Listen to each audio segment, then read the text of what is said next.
A very good afternoon to our audience from warm and humid Singapore. And if you did join us early on Tuesday for a webinar on China and the Middle East, then welcome back to another event hosted by the Middle East Institute at the National University of Singapore. My name is Clemens Che, and I will be moderating today's panel entitled The Gulf and Beyond, Assessing Israel's Expanding Arab Relations. This is a relevant topic considering the announcement of landmark agreements over the last 6 months that open new economic and diplomatic relations between Israel and Arab states such as the UAE, Bahrain, Sudan and Morocco. Yet, despite the initial accelerated rate of official normalization between these states and Israel, there remains fundamental differences that are unaddressed. On the international arena, a new Biden administration enters the scene, and the Arab states have to move to recalibrate their respective foreign policies. Today, our panel of experts will weigh in with the analysis of Israel's diplomatic outreach to the Arab world. So before I begin introducing our speakers, please allow me to run through the sequence of proceedings. We have 3 speakers on the panel, and each of them will give a 10 to 15 minutes presentation, following which we will have a Q&A segment. Members of the audience are, of course, welcome to ask their questions via 2 methods. First, by typing in the Q&A chat box for Zoom, or second, to use the raise hand function on Zoom, and then we'll proceed to unmute you so you may ask your question. Now, it gives me great pleasure to introduce our speakers for today. First, we have Mr. Yossi Melman, an Israeli journalist, commentator, and writer specializing in strategic security, intelligence, and nuclear affairs. He covers these topics regularly for the Israeli daily Haaretz and contributes to numerous publications around the world. He's the author of 10 books on Israeli and Middle Eastern security, notably the New York Times bestseller, Every Spy a Prince, and also another book entitled Spies Against Armageddon, both co-authored with Dan Raviv. In 2017, Mr. Melman created the Netflix documentary series called Inside the Mossad, which is Israel's national intelligence agency. So welcome aboard, Mr. Melman.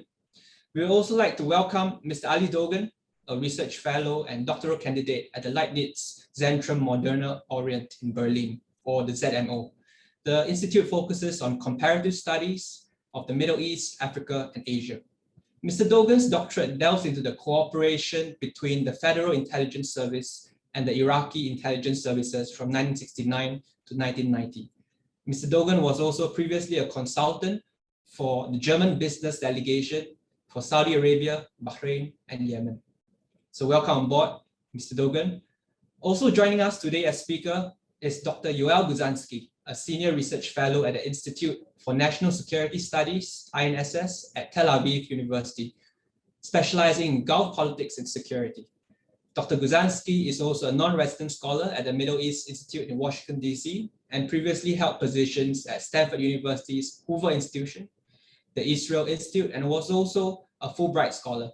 He has served on Israel's National Security Council in the Prime Minister's Office, coordinating the work on Iran and the Gulf, and is currently a consultant to several ministries. He is the co-author of Fraternal Enemies, Israel and the Gulf Monarchies, alongside Clive Jones at Durham University. So welcome on board, Dr. Buzanski. Without further ado, let us now get to the heart of today's topic. Our first presenter for today is Mr. Yossi Melman. Yossi, I'm certain you are closely following the fallout of the current inconclusive Israeli elections. So we would love to hear your thoughts on how domestic politics would have an impact on the country's Arab relations, notably with Jordan and the UAE. In one article where you were quoted, you also mentioned how Biden and his team consider Netanyahu's personal chemistry with the last president, Donald Trump, as a hurdle. So what next when we factor in the US into Arab-Israeli relations overall? So another interesting remark was that, Yossi, you noted that there was an authorized leak that announced the supposedly clandestine meeting between Netanyahu and Saudi Crown Prince Mohammed bin Salman last December. So is this a significant step forward in Israel's ties in the Arab world? So we would love to hear your thoughts. Yossi, the stage is yours. You have to unmute. Thank you. Okay. Is it okay now? Do you hear Yes. me? Okay, thank you, Clemens. It's my pleasure and honor to be here with such a distinguished gathering of scholars and participants. A few days ago, Israelis and Jews around the world celebrated Passover, which signifies freedom and liberation, national liberation, and liberation from slavery. Passover 2021 was just 3 days after our national elections, fourth in 2 years. The elections resulted, as you mentioned, Clemens, with inconclusive results. Once again,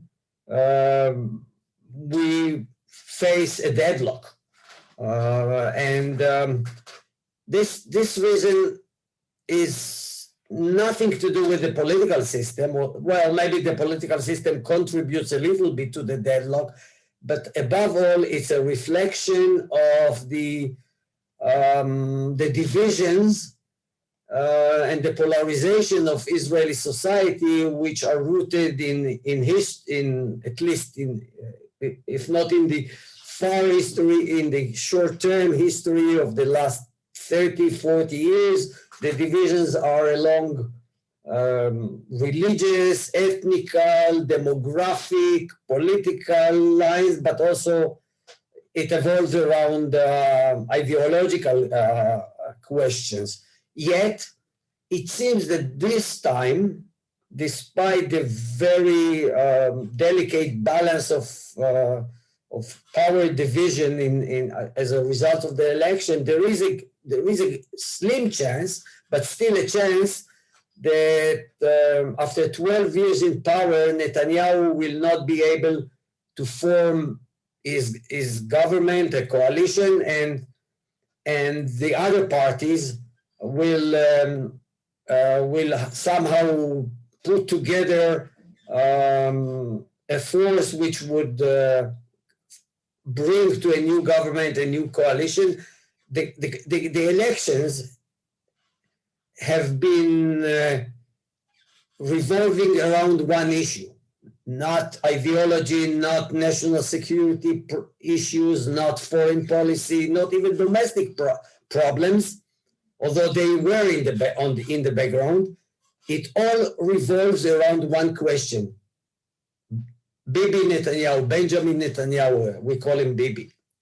That is nickname. It's whether it's for Netanyahu or against Netanyahu.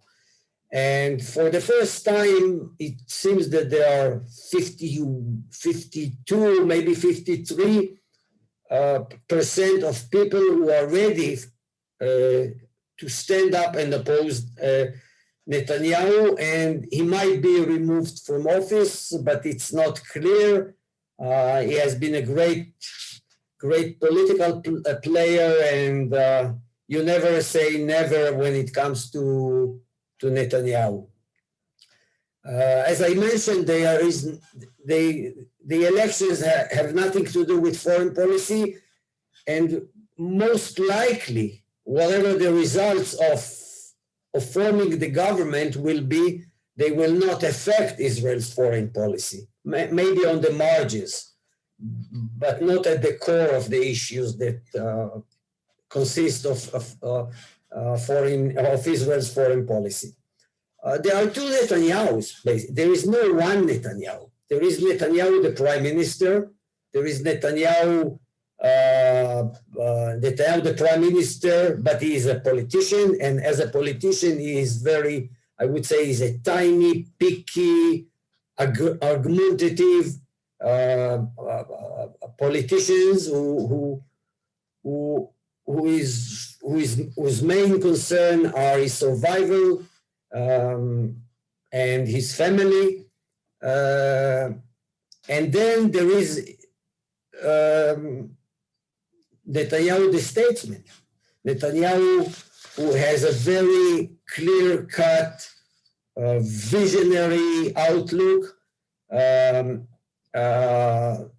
this is the Netanyahu who is responsible for, not single-handedly, but he's responsible with his vision and with his belief to bring about the Abraham Accord and the diplomatic relations with the United Arab Emirates, Bahrain, Sudan, and Morocco, which were recently clinched.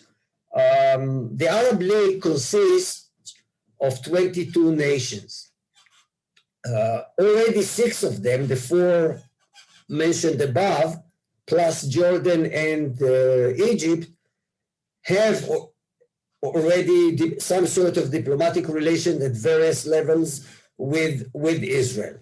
On top of that, we have unofficial some of them secret ties with more Arab nations, with Qatar, even with Algeria to a certain degree, certainly with Tunisia, and Saudi Arabia. So Israel has been making inroads into the Arab world, not just recently. It has been a long process of the last 30, 40 years. Now, why these intimate relations between Israel and some of the Arab worlds have been put in place? I would name 3, 4 reasons. One, and the most important is, I think there is a feeling of fatigue of the Palestinian issue among more and more Arab nations. Secondly, security intelligence ties. When it comes to United Arab Emirates, Bahrain, Oman, which has relations with, not official relations with Israel, certainly Saudi Arabia, their main concern vis-a-vis Israel is Iran. The fear of nuclear Iran, the fear of Iran's aspirations for hegemony in the region, Iran's involvement in destabilizing countries around the Middle East, Iraq, Lebanon, Syria, of course, Yemen, even its involvement in the Horn of Africa, Djibouti, Somalia, and so on. The third reason, which is bringing Israel, Arab nations and Israel together, is the technology, cyber, and innovation, mostly in the intelligence field, but also in some other civilian areas like agriculture, irrigation, medicine, and so on. The fourth reason, the fourth factor is Trump, Donald Trump. He changed the equation which were equations which dominated and ruled the relations between Israel and the Arab nations, between Israel and the Palestinians by the previous administration, not just Obama, but I would say since '67. And the equation was very simple. The Arab world would not move forward, establishing diplomatic relations, trade ties, and so on with Israel, unless there is a progress on the Palestinian front. Donald Trump changed it, and he pushed the relations with some of the Arab nations forward, while the Palestinians were left behind. And they were left behind because, as I said, the Arab world was ready to accept it. The Arab populations are less and less masses. Arab masses are less and less interested in the Palestinian issue, and they are less interested because they feel that it goes nowhere. it was, you need two for tango. I wouldn't put the blame on the Palestinians, solely on the Palestinians, but also the Palestinians bear some responsibility for not moving forward. It was an Israeli famous foreign minister and prestigious diplomat in the 50s and the 60s and the 70s called Abba Ibn, world-renowned diplomat, and he said that the Palestinians have never missed an opportunity to miss an opportunity. They always, at junctions of historical decisions, they back off, they back out, they stop, they pause, and they create questions, they pose questions and create difficulties, and the world goes on. So if we put all these elements together, we see the results of what is now going on between Israel and the Gulf Emirates. But there is a caveat, and it's in the form of Saudi Arabia as an example. Saudi Arabia has shared all these elements which I just outlined. The fatigue of the Palestinian issue, the security intelligence ties, the fear of Iran, technology, the Trump backing, but Saudi Arabia being what it is, a very conservative nation, the religious hierarchy, their dominance and all that, Saudi Arabia will not jump the open diplomatic wagon of Israeli-Arab relations unless there is some sort of a progress vis-a-vis the Palestinians. So, and certainly nothing will surface, will go on in the open as long as King Salman is in power. MBS is ready, the Crown Prince is ready he's being very bold and daring in many ways, but I think Saudi Arabia is not ready, and I'm not sure it will ever be ready to have full diplomatic relations with Israel as long as there is this thorn or this obstacle of Israeli-Palestinian confrontation. And certainly the relations, and this is my final comment, the relations between Israel and the Arab world are very fragile. We saw it before, after the Oslo Accords of 94, 95, 96, Israel opened embassies and renewed relations and with many countries in the world, including in the Arab world. There were missions, diplomatic missions by Morocco, Qatar, if I'm not mistaken, Mauritania, which is part of the Arab League, and a few others, Oman, Bahrain.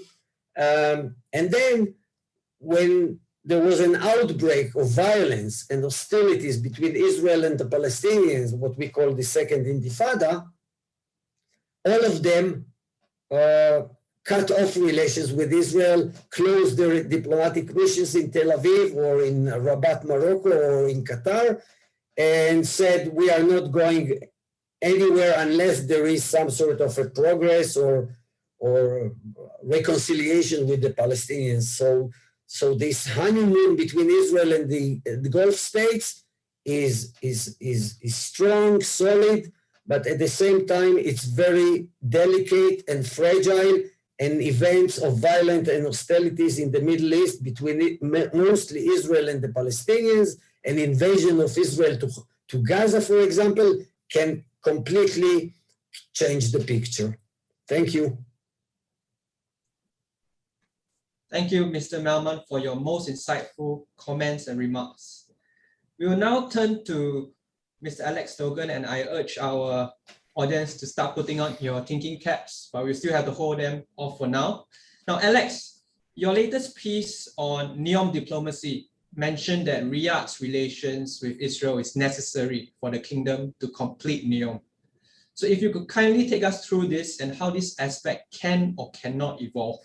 We would also love to hear your assessment of Turkey's relations with Israel, Egypt, Saudi Arabia, and the UAE, for example, which have led to symbolic changes, for instance, in Ankara's relationship with the Muslim Brotherhood. So Ali, handing over to you, please. Yeah, thank you for inviting me, Clemens.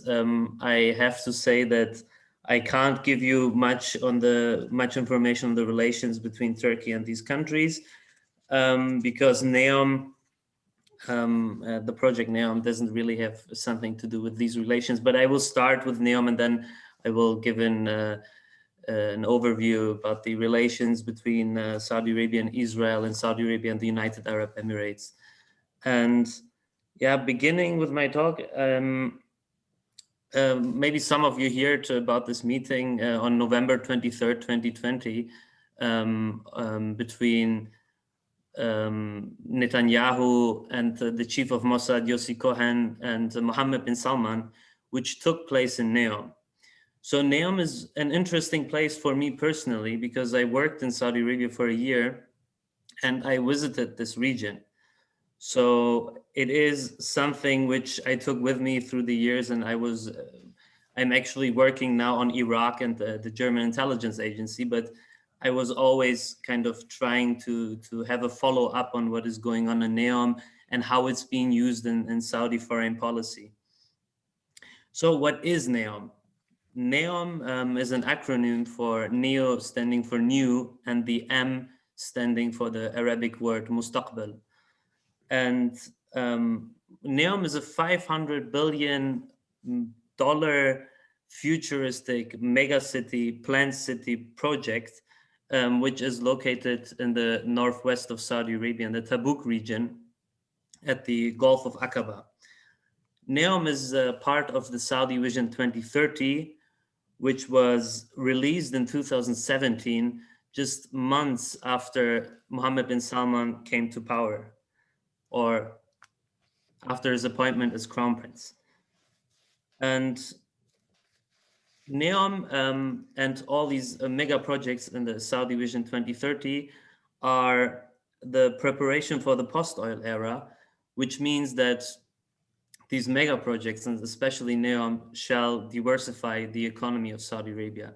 So Saudi Arabia wants to become less dependent on oil, and this is what all these mega projects within the Saudi Vision 2030 are about. NEOM is just one of these mega projects. There are several others like Qatiyya in Riyadh, which is kind of a Disneyland. And then there is the Red Sea Development Project, which shall be a touristic island.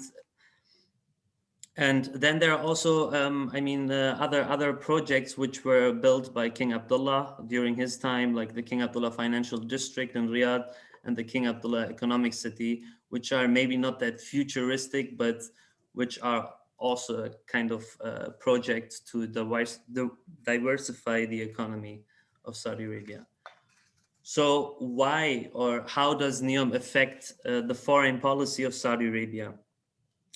I think that NEOM plays a tactical role in Saudi Arabia's foreign policy. So first of all, NEOM is used as a soft power tool in Saudi Arabia's foreign policy. What is a soft power tool? A soft power tool, Saudi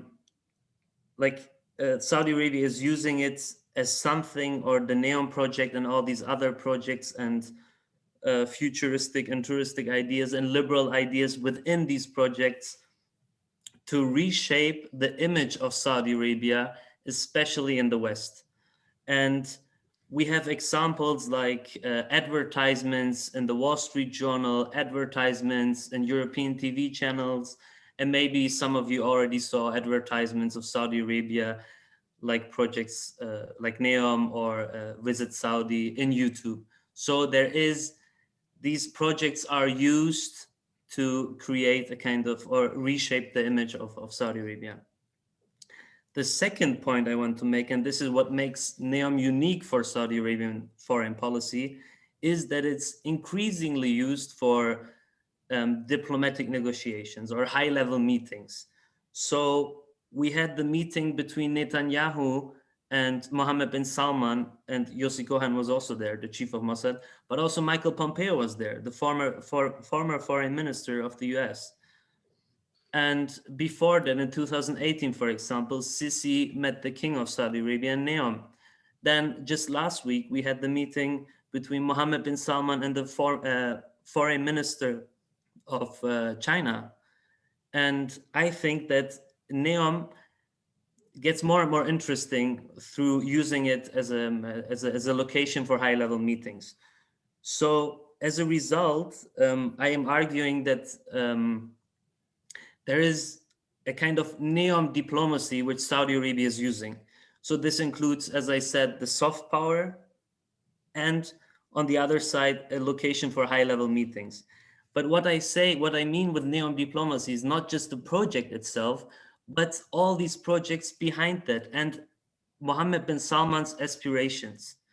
So it is behind the term Neom diplomacy, there is a lot more than only this project. It is the diversifying of the economy, Mohammed bin Salman's aspirations, the soft power tools, etc., etc. So what does Neom have to do with the current developments between Israel and the Gulf? For that, I would like to share my screen for 2 images.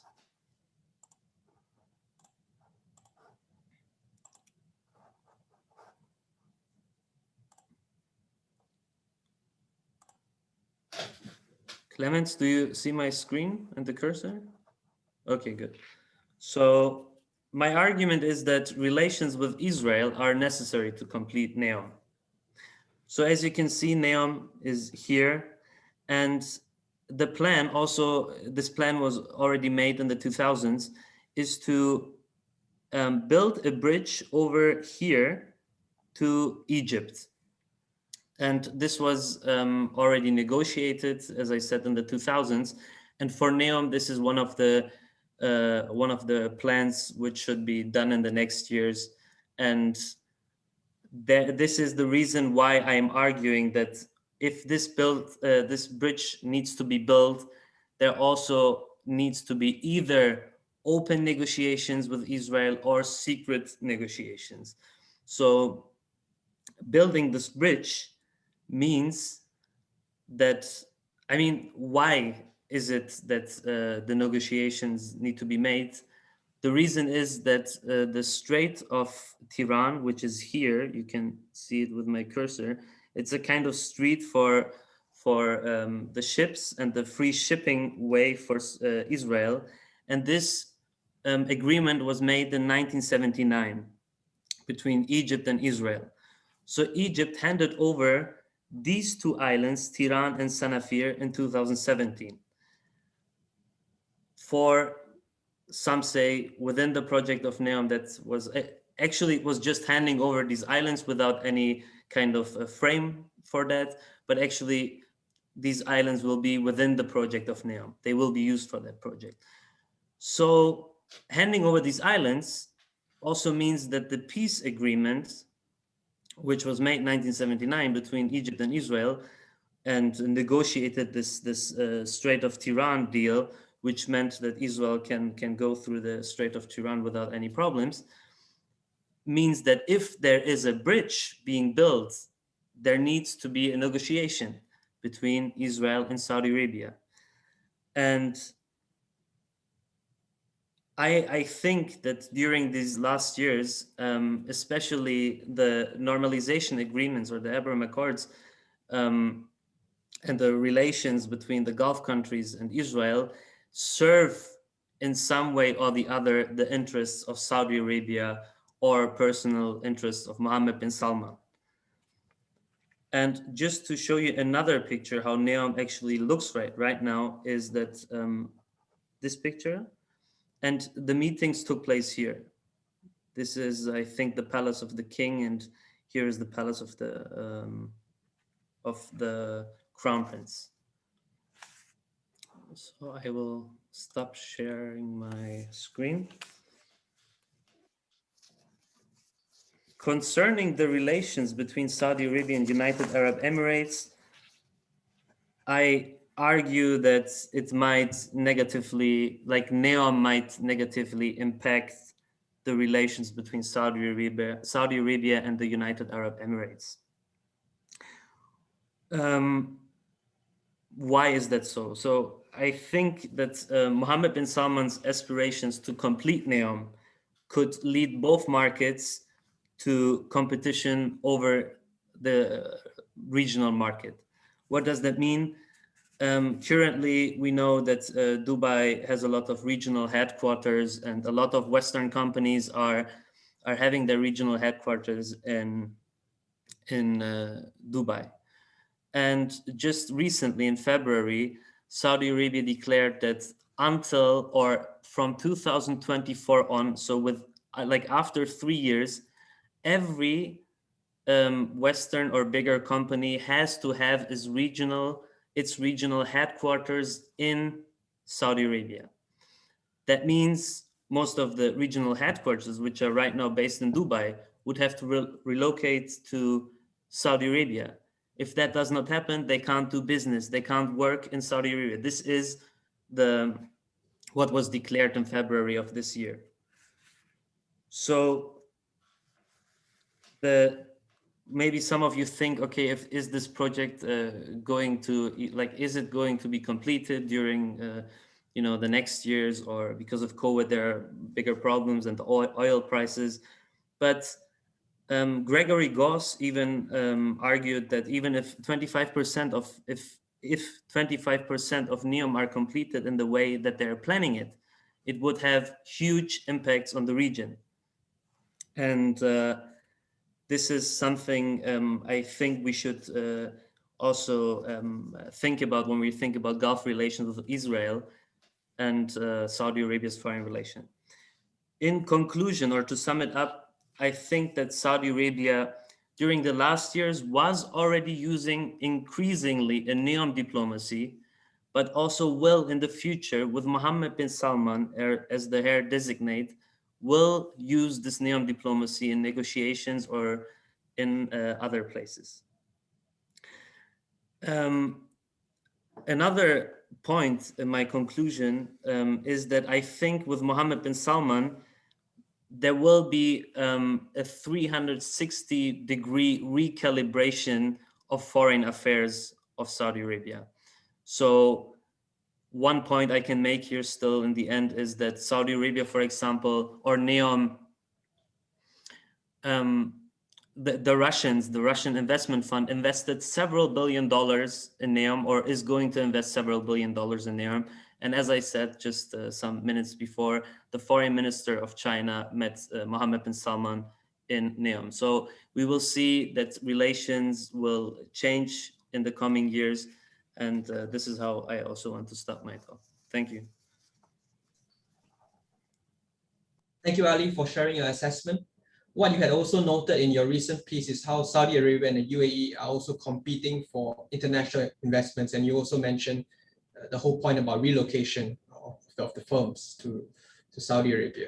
So this is a fitting note for our third and final speaker, Dr. Yuan Buzanski, who will discuss the limits of the UAE-Israel relationship, and the one that sparked off more agreements after its first official announcement. We have witnessed since the failure of an Emirati purchase of an Israeli football club, and also obstacles in the realm of cybersecurity. So Yoel, in your co-authored book with Clive Jones, you equally mentioned that Israel-Gulf ties encapsulates Israel's use of soft technical power for hard diplomatic gains. So how has that evolved since the normalization deals? Dr. Buzanski, the stage is yours. Thank you. You probably have to unmute yourself as well. Thank you. Good morning to all. I'm privileged to participate. Thank you, Clemens. Before I start talking about some of the challenges and prospects for the future regarding Israel, UAE, and Israel-Gulf relations, I want you all to imagine a model, a very simple model that describes, I think, the best what is Israel-Gulf relation. The model is very simple. You can imagine two lines. The upper line, we can say, is the public, more open relations. These two lines don't meet. They go parallel to one another. The lower line is the more strategic, tacit dimension of the relations. Both line goes sometimes in different directions. Sometimes different developments affect those lines differently. And I give you an example. Biden entering the Oval Office could perhaps limit and slow down public normalization with the UAE for various examples. If you took the Palestinian issue, if you take US Gulf relations, and other things. However, the strategic and tacit line in the model and vector may actually be strengthened because of the mutual, let's say, worries that both UAE and Israel have from Biden administration. What is he going to do regarding Iran? What is the future US policy in the Middle East? So this is a very simple model how to understand Israel-Gulf relation. And these two lines developed in different pace along the years and sometimes going in opposite ways. Regarding Israel-Emirati normalization, I think it has the potential to be a game changer for Israel, perhaps for the Middle East, but this didn't happen yet. It does have an economic potential, and it can even bolster Israel deterrence vis-a-vis Iran. Certainly, if Saudi Arabia follow Abu Dhabi's footsteps, Israel will find itself in a more favorable strategic environment. This will change the regional balance of power, no question about it, if the Saudis will join. Jerusalem and Abu Dhabi assess the region similarly, though not identically. The overlapping Israeli and Emirati threat perceptions that Yossi mentioned before might explain why security cooperation predates the Abraham Accords by many years. And this is the strategic line that I talked about, vector.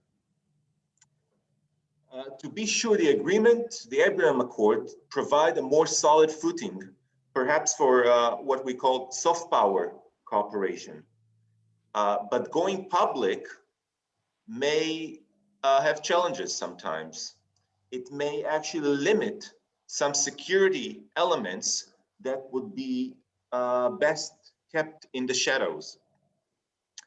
Security elements, security cooperation between the UAE and Israel, I mean. The normalization agreement position Israel and the UAE together and presents a set of complex challenges and possible risks. The agreement, for example, exposes the UAE to criticism, provocations, and potentially even threats to its national security from Iran.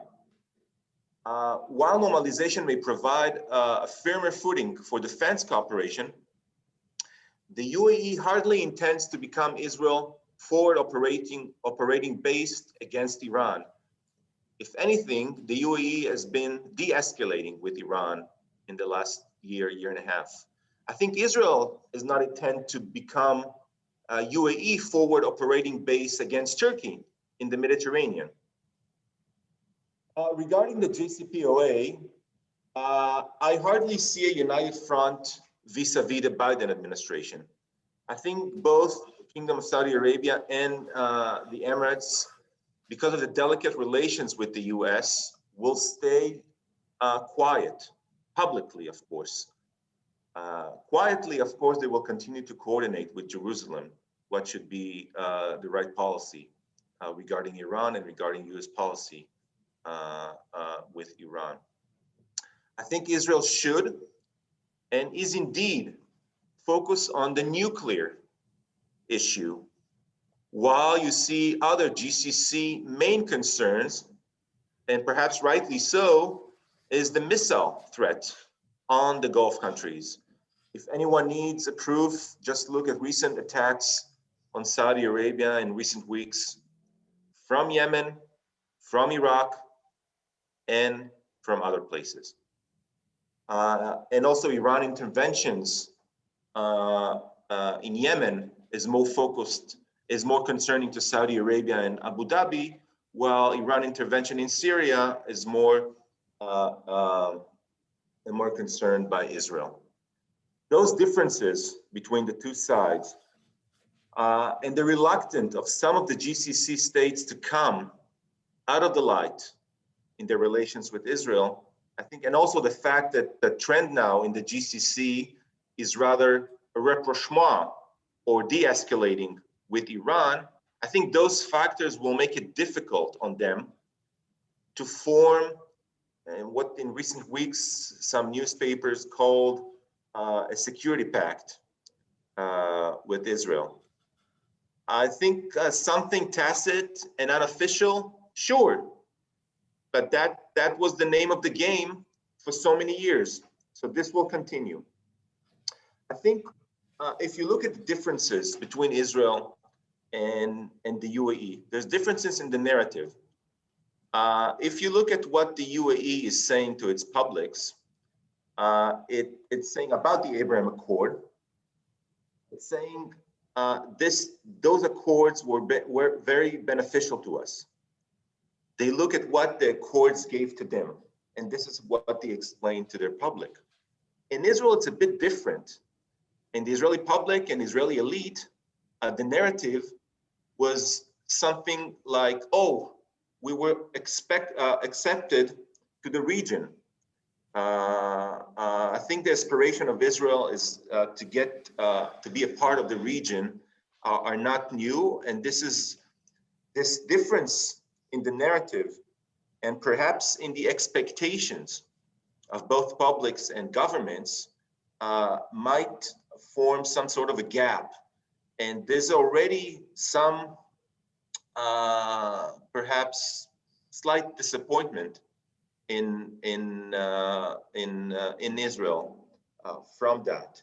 I'll give you one example. What I called, and we talk about the Abraham Accords, but what is the Abraham Accords really? The Abraham Accord is one agreement plus three. The main, most important agreement is between the Israel and UAE. The other three agreements are still lacking substance. With time, perhaps we'll see more substance in them. And I'm talking about, of course, Bahrain, Sudan, and Morocco. The main agreement, the first agreement, was the most important, also for the achieving of the last three agreements. Without UAE support, even funding, and Saudi Arabia behind the scenes, Sudan and Bahrain would never go forward, and of course the US. And the same I can say with Morocco.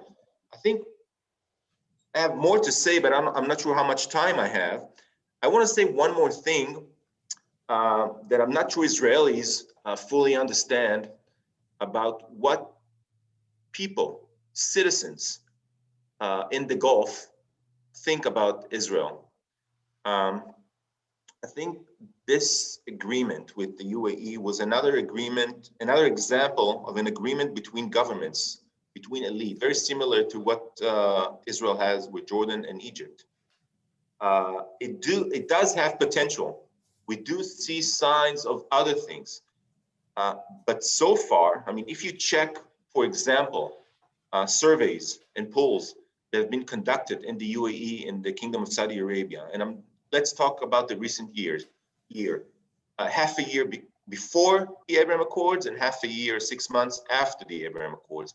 We do, by the way, see a slight change, more favorable towards Israel. But still, 70 to 80% of Emiratis and Saudis don't want to see a public normalization with Israel. Only 20% in citizens in those countries are favorable of normalization with Israel. So perhaps with time we'll see a change in that. But this, I think, a simple fact that is not known in Israel. It was a decision by the leader, by Mohammed bin Zayed, to go forward. This decision will not be implemented without massive pressure from the Trump administration and very, very lucrative carrots in the form of the F-35 and other things. My last sentence, my last comment is that in the same manner that without the third party, the US, without the US, those relations were never gone public and out of the closet, without the pressure and the carrots.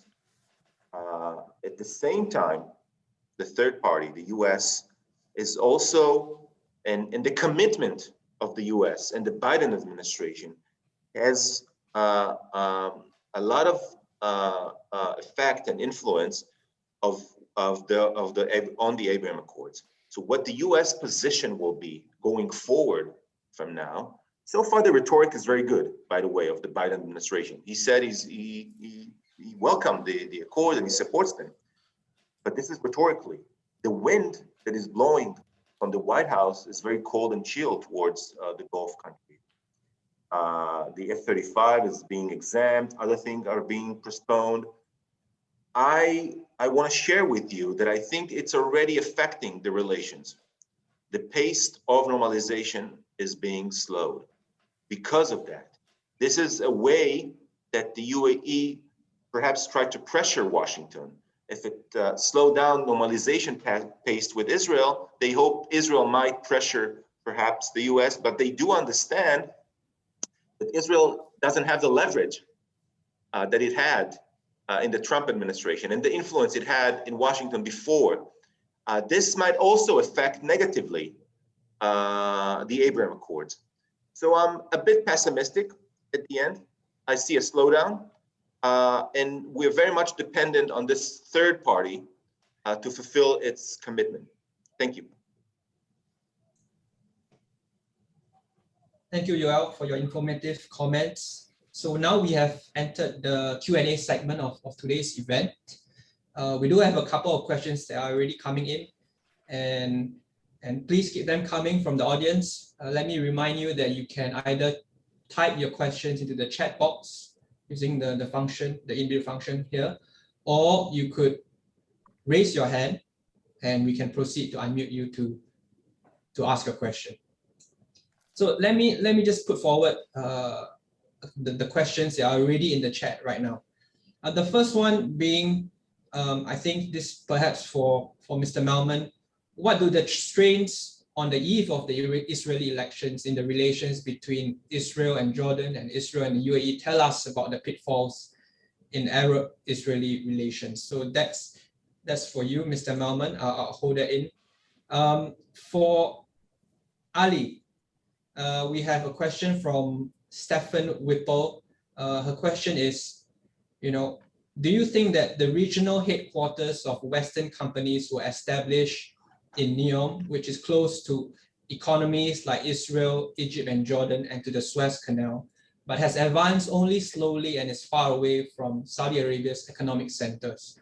Or in other words, already more developed places / new cities? So that's from Stefan. And the last question for Yoel is about Saudi Arabia and Iran. Is there a situation where there is a de-escalation of tensions? And if so, how? So I think we'll start with Yossi first, please. It's true that in recent years, the relations between Israel and Jordan have been slowly deteriorating.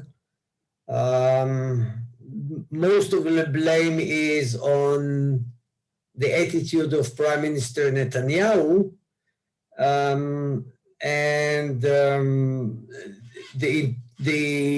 the entering of the United Arab Emirates into the fold of Arab nations having relations with Israel, and in the open and diplomatic missions have been established, is adding salt to the wounds of the Jordanian kingdom, to the Jordanian throne, the Hashemite house.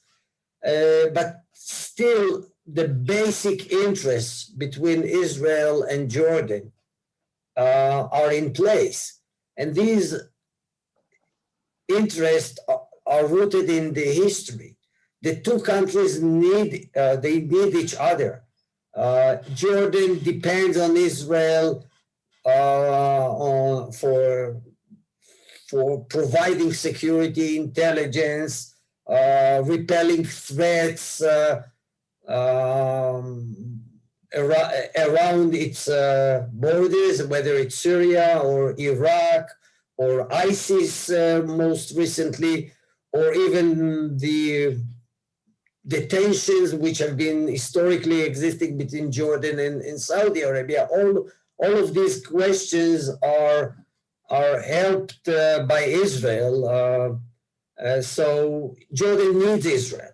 Israel, on the other hand, and I didn't mention the Palestinian issue, which is in between Israel and the Hashemite and the kingdom. For Israel, Jordan is serving as a buffer zone, basically, as a close ally and as a buffer zone or an interland, strategic interland for Israeli national interests. Israel has a very solid perception, strategic perception that it hasn't allowed any major scale entry of foreign forces, whether it's invasion from Iraq or invasion from Syria to Jordan, and which can serve as a launching pad against Israel. And therefore, despite the ups and downs in Israeli-Jordanian relations, I believe that still the alliance is pretty solid and strong. It's true. Yoel mentioned that the ties between Israel and the Arab nations are basically between governments. But I think over the years, the governments can influence the public opinion, can influence the masses, can to change their perceptions. It's true that the main tool for changing the perception of Arab countries or of Muslim and Arab populations and their hostility against Israel and sometimes against the Jews with some anti-Semite elements is via the major tool is education, but also governments are helping to change it. So all in all, Jordan is and will remain an ally of Israel, as I would dare saying that it also true about Egypt. I'm less a pessimist than Yoel that the relations between the Arab world and Israel are slow. I think there have been major developments with all of us just described here, and it doesn't matter what are the reasons for it, whether it's the self-interest of the countries involved or it's a pushing and backing and tailwind from the United States, but things have been changed. Israel, if we looked at historically from 1948, when the State of Israel was established and the Arab world rejected it, slowly but surely the Arab world is accepting Israel as a fact of life, as a reality. Well, maybe not all the people are embracing Israel. It's not a honeymoon of kisses and hugs, but it's moving slowly, but in the right directions, and more Arab countries are ready to accept Israel as a reality, and so will be the populations, the masses, the citizens of these nations. Thank you, Yossi. Thank you for that. Ali, would you like to respond to the earlier question, please? Yeah, thank you, Stefan, for the question. I think you even answered a bit of the question yourself in your question, because I think the market or the location will be really attractive for Western companies. I mean, it's near to the Suez Canal, it's near to the big Egyptian market, it's near to Israel, which is having a lot of high-tech companies. And I mean, from the business point of view, it's NEOM is going to be an autonomous region. It's gonna be the project itself aims to have no cars. They aim to have flying drones. They are thinking of providing testing places for Western companies, like trying to test, I don't know, flying cars. All this, futuristic ideas can be tested within this region. And I think because of that, some of the Western companies will think, I'm not saying within the next, let's say, 5 years, but if certain stages of NEOM are completed, we will see, I think, a big change if Mohammed bin Salman stays in power. And I think that high-tech companies will have their, for sure, research and development projects tested within this region, because Mohammed bin Salman and this NEOM projects is promising them to test whatever they're thinking about testing in the high-tech kind of sense. And another thing what I can say to this is that, I mean, we already had these kind of new cities, new places. As I said, the King Abdullah Financial District and the King Abdullah Economic City in the north of Jeddah. And I mean, these projects now, for now, they're kind of empty. There are not many people living, and they're kind of suffering through Dubai. It's not that they're suffering through Saudi Arabia itself. It's that most of the regional headquarters and most of the Western companies rather like to be located in Dubai because of their of the kind of also Western lifestyle there. And I think that in the next years, I mean, we already saw it, all these liberal moves in Saudi Arabia, that within the next years, there will be a kind of, there will be some steps towards having more and more Westerners living in Saudi Arabia, Western companies coming to Saudi Arabia. And I don't think that, or I think that NEOM, coming back to your questions to answer that, I think that NEOM, as I said, when certain stages are completed, will serve Western companies as a really good location, maybe even better than Dubai. Yeah. Thank you. Thank you, Ali. So now we proceed to Yoel, but before you answer your question, I think let me throw in, if you allow me to throw in one more question. So you mentioned about the 2 lines. So there's also, of course, the recent report that was released on the murder of a journalist, as we all know. So at the end of the day, what is the strategic goal vis-a-vis the democratic compulsion to focus on human rights, in terms of real politics we're talking about? So that's my additional question on top of the one you had just now on the de-escalation of tensions between Saudi and Iran. Thank you. Okay, so I'll start with the second question and continue with de-escalation. That's a very good question. I think Israel has 2 tensions in regarding, at least 2 in regarding with Saudi Arabia. The first one is a kind of a moral question. Israel is a democracy with many, many problems, but still a democracy, a vibrant democracy. Saudi Arabia is an absolute monarchy, conduct itself in many ways through a very conservative country. I'll stop here. Israel strategy and Israel policy along the years was but at least he's out. If you remember, I think Carter's remark back then. He's a son of he's our son of so Israel, and of course the U.S. Don't don't look at the form of the government, the countries they have relations with, but the approach is more realpolitik. This is the neighborhood, the Middle East. These are our neighbors. We don't live in Switzerland or in Europe, and this is what we got. So we have to handle what we got. Saudi Arabia is not perfect. So there's the moral issue, and I think even Israeli public and pundits didn't really handle this matter carefully.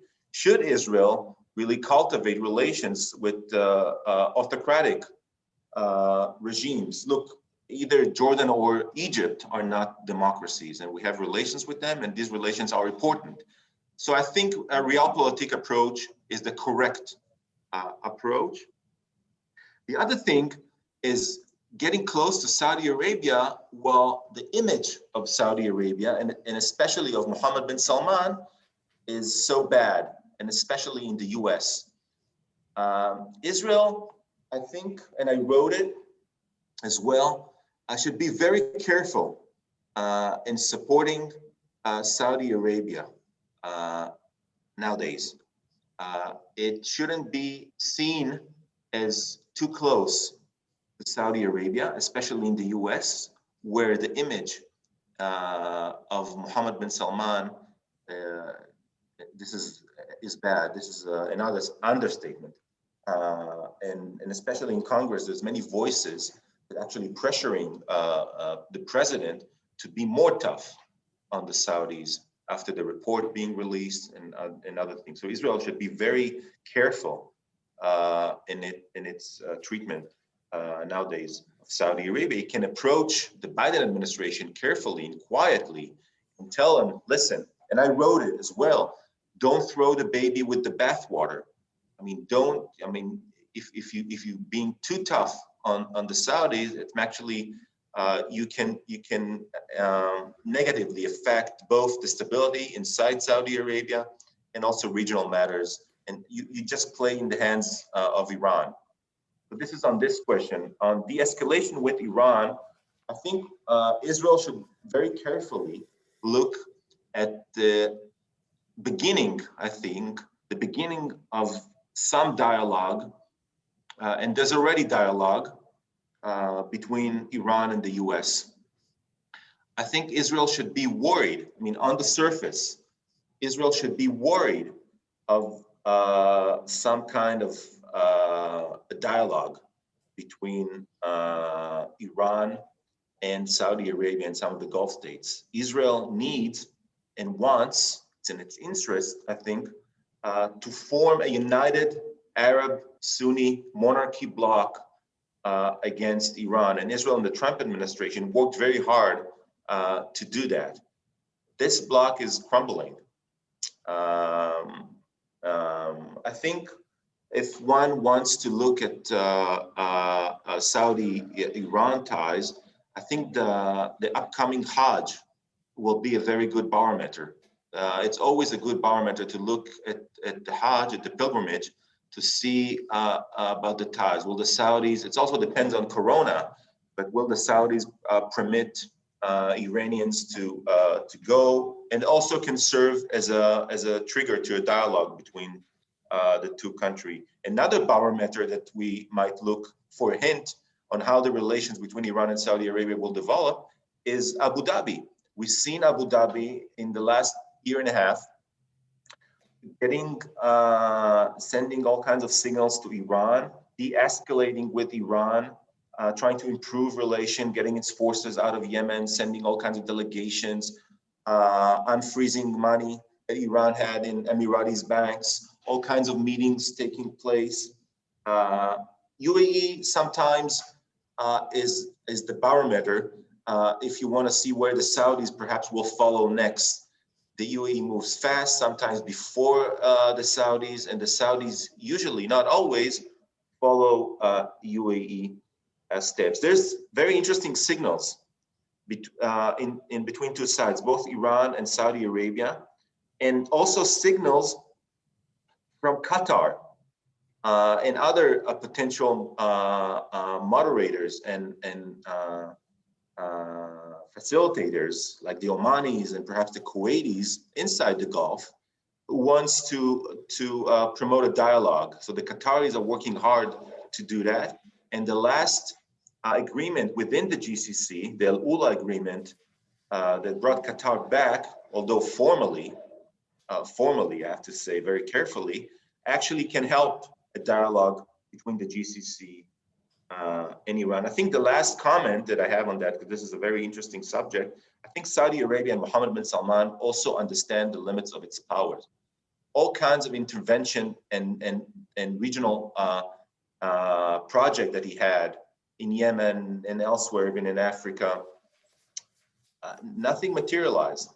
Even the Qatar blockade was a disaster for the Saudis, and the agreement is actually surrendering to all of Qatar agreements. Nothing from the agreement so far, the 13 first agreements that the countries demanded from Qatar, nothing, of course, was materialized.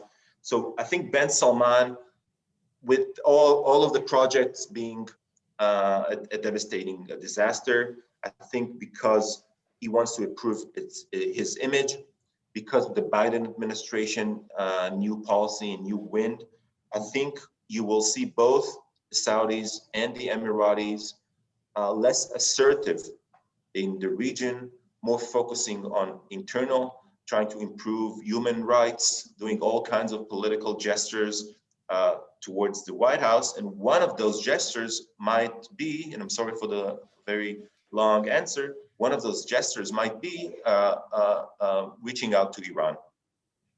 And also there's the question of Yemen, of course, that we don't have time to, very complicated. Thanks, Yoel.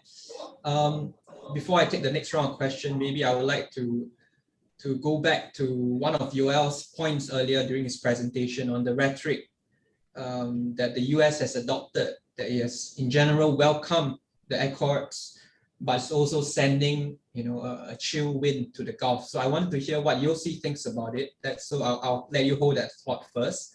We've got another question for Ali, which is, since there's so much about NEOM and also the fact that Israel has been a startup nation, and probably an indispensable partner for such an endeavor. So will normalization, between the two be sooner rather than later? So that's for you, Ali, and I'll let you hold that thoughts first. We have my colleague, Asif Shuja, who has raised his hand. Asif, could you please unmute yourself to ask your question?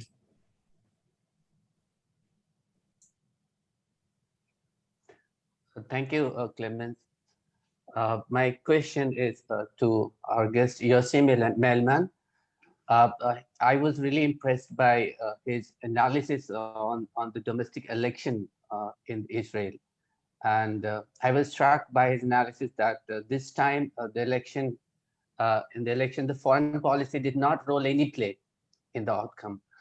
But normally, whenever election happens, the foreign policy, we always take it as a referendum back home, for foreign policy.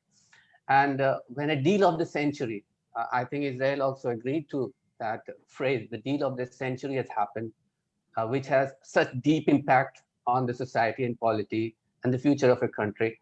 At this point of time, when Netanyahu has not won the desired mandate, then how do we analyze the repercussion or the implication of this important, very important epoch of history on the Israeli society?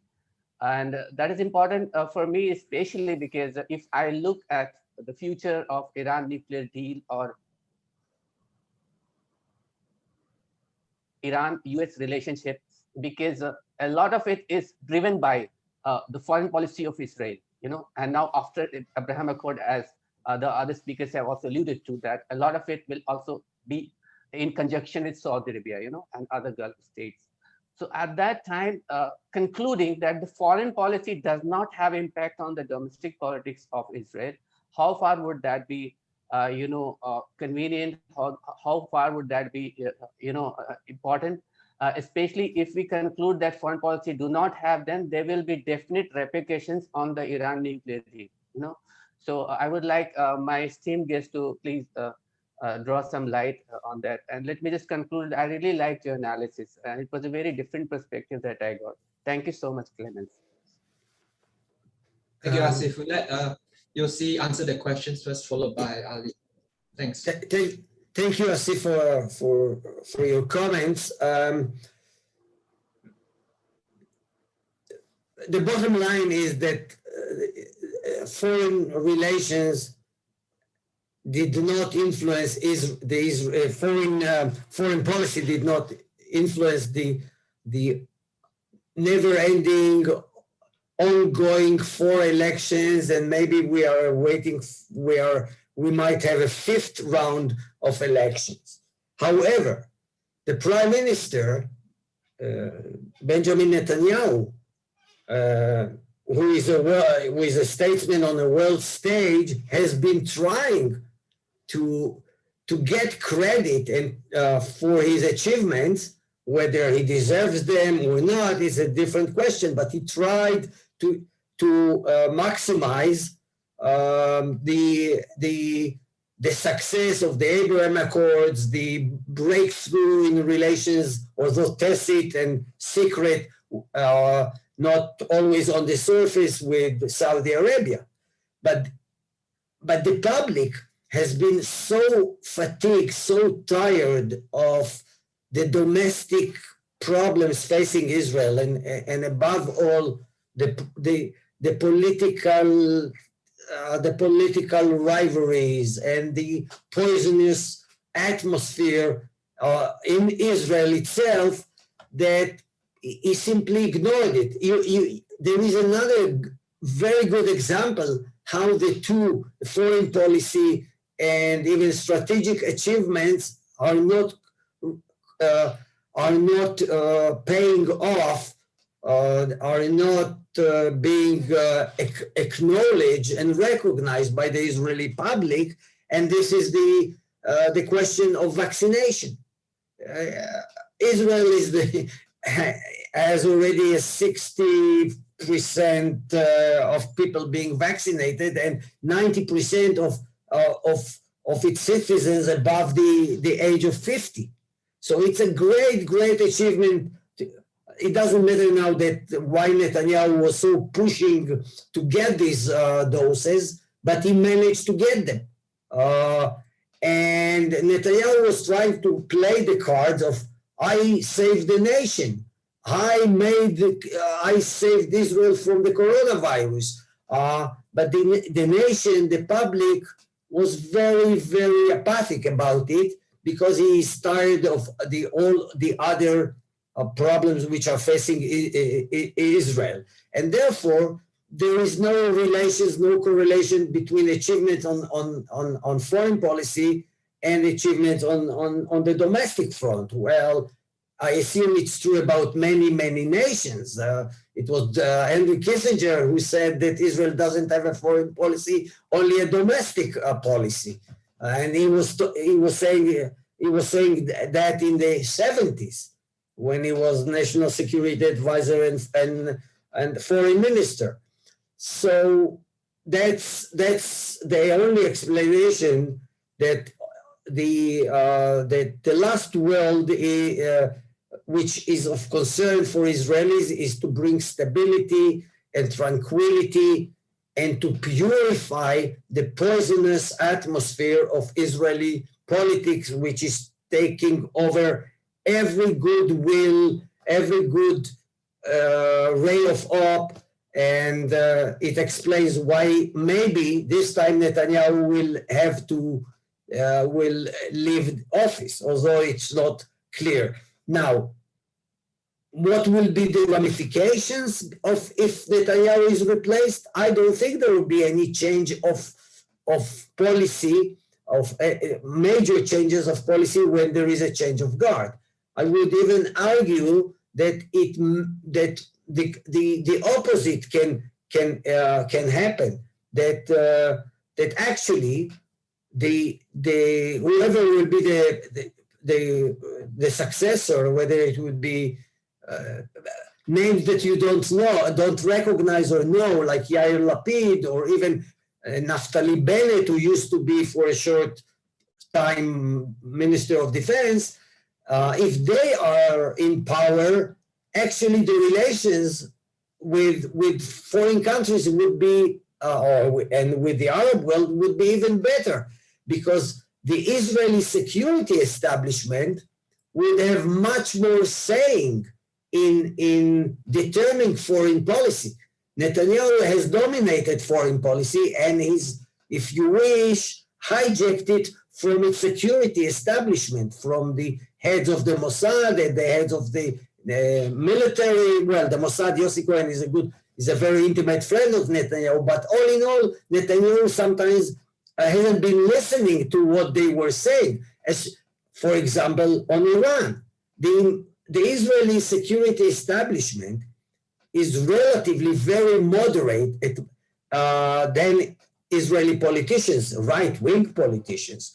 It was an Israeli member of parliament who said, who belonged to the right-wing Netanyahu's faction, the Likud party, who said, I don't understand why the heads of our security, when they enter office, they become leftist, left-wingers, liberals. So the Israeli security chiefs are much more moderate, much more restrained than Israeli right-wing politicians, including Netanyahu. So the consensus among most of the security chiefs was that the deal with Iran has many flaws, is not ideal, but it's better to have the deal than not to have the deal. It was Netanyahu who coined the term, no deal is better than a bad deal. So if he's replaced, then I believe that relations with the United Arab Emirates and even with Saudi Arabia would be solid, stable, and even there might be some way, there might be some even more achievements, because the military and the security will call the shots, and it's not that they are perfect and they are wiser than the politicians, but they are more restrained. They have a better balanced international orientation, and therefore I don't see any major changes in Israel's foreign policy, even if Netanyahu is going to leave office. I think it is attributed, and that's my final comment, it was attributed to Charles de Gaulle, the French president, who said that that cemeteries are filled with people who believe during their lifetime that they are irreplaceable. Thank you, Yossi, and I hope that answers your question, Asif. Before we move to Ali, another question for Yoel on Yemen, on the Yemeni crisis, and what kind of geostrategic importance does Yemen have for Israel, apart from its national security? We've looked at it from a maritime point of view and also equally the Horn of Africa, but how does that play into the wider dynamics with the Gulf? So that's your question for later, Yoel. So Ali. Yeah, connecting actually some of the arguments which Yoel and Yossi made, I also think that there is a Machiavellian kind of realpolitik going on in the Middle East, and especially the intelligence agencies in the Middle East or in the Gulf nations especially, and Israel, are really active as kind of negotiators between governments, because as we also had it in the Cold War, it wasn't always easy to publicly negotiate with countries between East and the West, or Iraq, for example, with the West. There is always something which can be like the state can always use its intelligence agencies, the secrecy of intelligence agencies, to build up the fundament of negotiations and relations.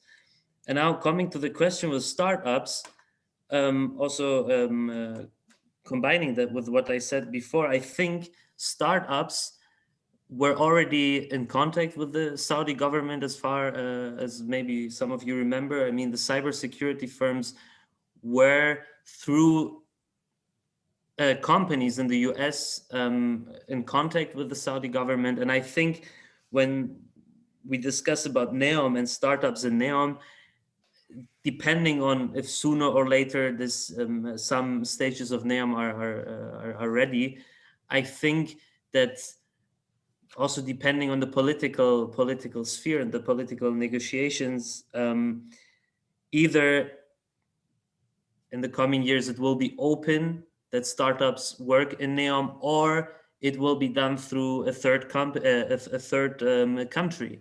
And I don't think that it is not possible. It is already possible. And in Riyadh, there I saw a lot of startups being in contact with other startups all around the world. And it's not just that the Israelis have startups, it's also that Saudi Arabia, I mean, the young population, I mean, I think almost half of the Saudi population is under 30.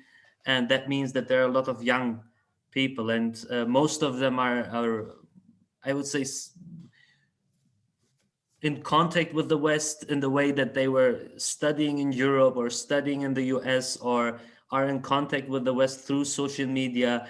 And they are a lot of people who are in contact with technology. So, I mean, when I was in Saudi Arabia, I saw that, you know, like some people were working on or writing about drones and how they're like how the technology of drones is being improved in the Middle East. And there is a lot going on what we maybe don't see, but there is a kind of civil society which is really interested in working in this kind of on this kind of projects. And I think that coming back to the relations between Israel and Saudi Arabia, I think that in future, if sooner or later, if this is going to happen, and if the fundament of this political relations is made, there can be exchanges between starters. I mean, in political science and in diplomacy, there is this a term called track 1.5 and track 2 diplomacy. So kind of experts on the region which talk together, which is not official, but there is a kind of discussion between, you know, like participants of one country and the other. And I think this is what probably is going to happen in future between Saudi Arabia and Israel. Yeah. Thank you. Thank you, Ali. Thank you for your comments. Yuan. Yemen, yes. Let me say that Yemen is becoming more and more important to Israel national security. I think, first of all, because Yemen and what the Houthis are doing from Yemen for the last 5 years, and actually escalating, because it weakens Saudi Arabia. It's a way, a very cheap way and very official Iranian way to hurt Saudi Arabia at its backyard. Israel doesn't have an interest that Saudi Arabia will be weakened. On the contrary, I mean, the war in Yemen showed to anyone who needed a proof how Saudi, with probably the largest investment in per capita in the world on security, it has the third or fourth largest spending budget on security after US, China, and perhaps Russia. It's massive, but it's a paper tiger. It cannot defend its long borders, its strategic installation.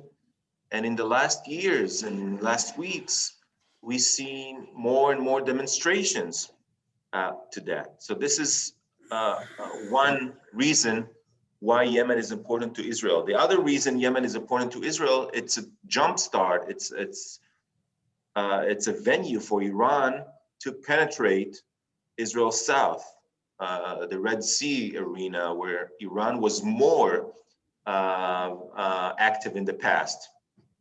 I think this is the second. We have to understand that the Red Sea is the portal to Israel, especially in the maritime issue. And we, in recent weeks, seen an escalation, or at least it's gone out of the closet, an escalation in the maritime war or conflict between Iran and Israel. We've seen, according to foreign reports, Israel targeting Iranian ships in the Red Sea, in the Mediterranean, and Iranian targeting some ship that is owned by Israeli businessmen, a few, in and around the Gulf and the Gulf of Oman. The other threat from Yemen is surface-to-surface missiles. Although Yemen is very far, we've seen Israel putting a few, at least one battery of Iron Dome in the city of Eilat, the most southern city in Israel, because the Houthis made threats to hit Israel. I think Israel has more vulnerabilities from Yemen. I mean, I don't think the surface-to-surface missile is the first vulnerability and the first threat. I think the maritime issue is a bigger threat to Israel, because Bab el-Mandeb Straits is where the ships continue towards Israel. But when there's the surface-to-surface missile, then we've seen the Houthis are very developed with the help of Iran, Hezbollah, and others, perhaps the North Koreans, in threatening mainland Saudi Arabia and even the UAE. I think Israel has an interest to bring about the end of the war in Yemen in a way that will weaken Houthis and Iran connection. This connection was not strong as it is now 5 years ago. Iran took advantage of many mistakes the Saudis made, and also some of the very rightful claims of the Houthis. The Saudis made a very important move a week ago when they declared and published their terms of an agreement.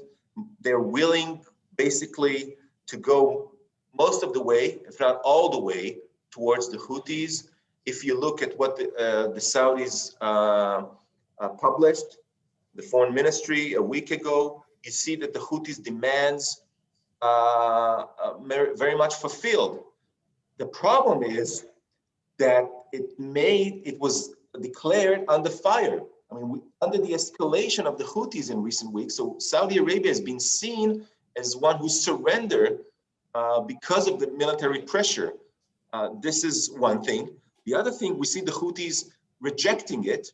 And actually, we have a saying in Hebrew, it's actually causing them, bringing more appetite and actually causing them to attack more Saudi Arabia, because now Saudi Arabia is seen as a weak player.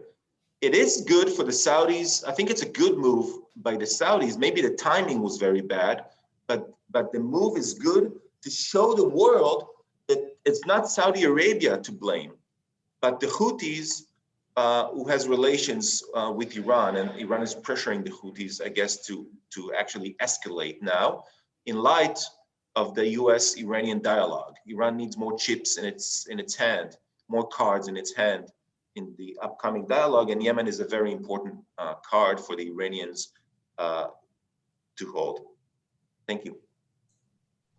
Thank you, Yuan, for an elaborate answer. So in the interest of time, we will have one more round of questions, and I would like to invite our speakers to respond in 1 minute to these questions. So we'll start with Yossi on the question of what are the prospects of further normalization with Arab states. That's for you. For Ali, what's your overall assessment of the impact of NEOM on the Saudi economy?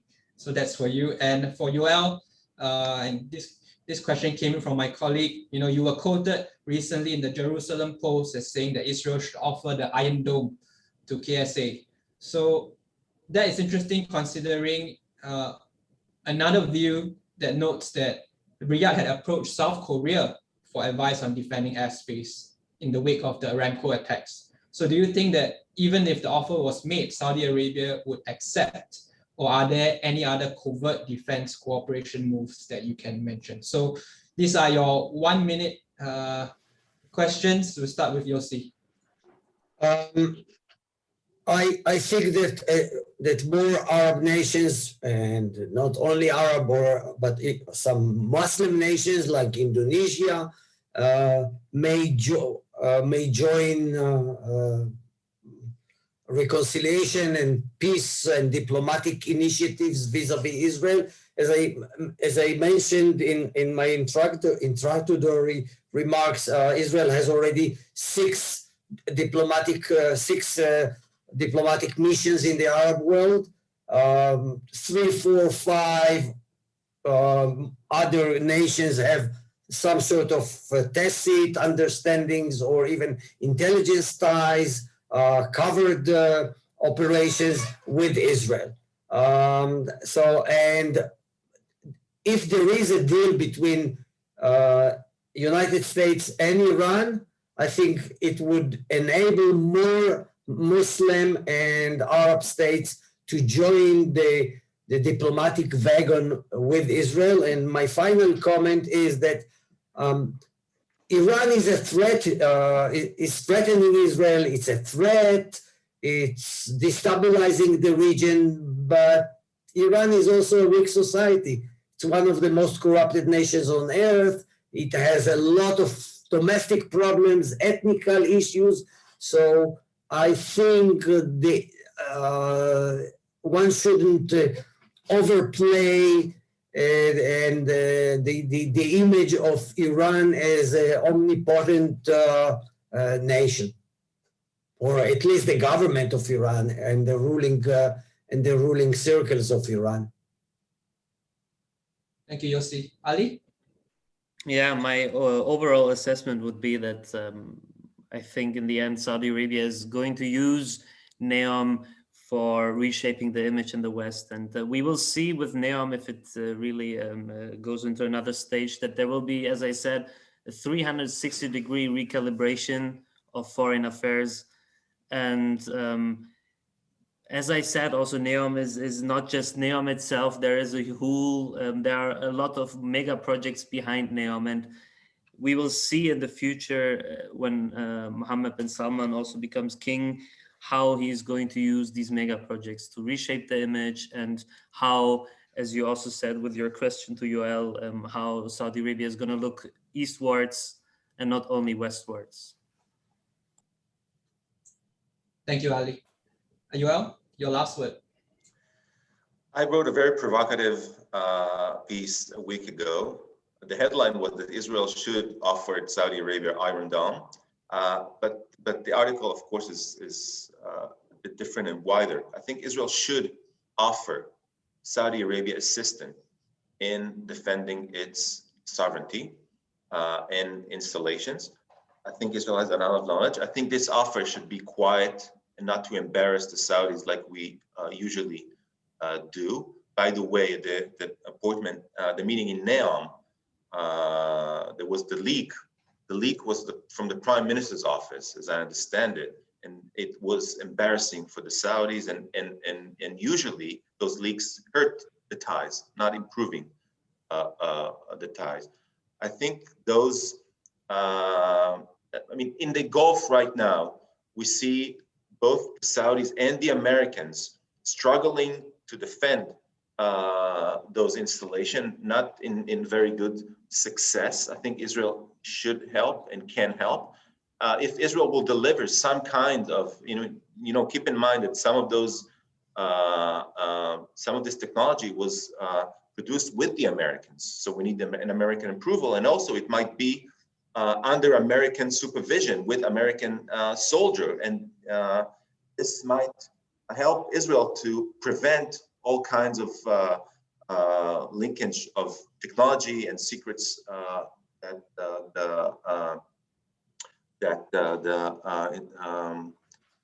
those Iron Dome has. I think it's good for Israel to offer it. I think the Saudis will refuse, even if it's quietly. But it's sometimes important to offer something, even if you know you will be refused, and you might cash the check in a later time, and Israel might earn some dividends from just offering assistance. Thank you. Thank you, Yoel. So with that, we have come to the end of today's online event. And of course, our audience and likewise myself have benefited from the insights of our three speakers today. So thank you to our audience also for putting forward your questions. And we at MEI look forward to seeing you on our other events for the year. To our three speakers, again, sincere gratitude to all three of you. Could I just ask you to stay on for a screenshot or a photo by our events team? And so to all our audience, thank you very much once again. Sharon, do we want to proceed with the screenshot, please? Yes, please, everyone, if you can just smile.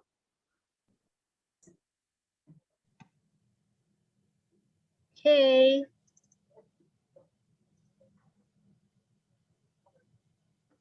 Just give me one more second.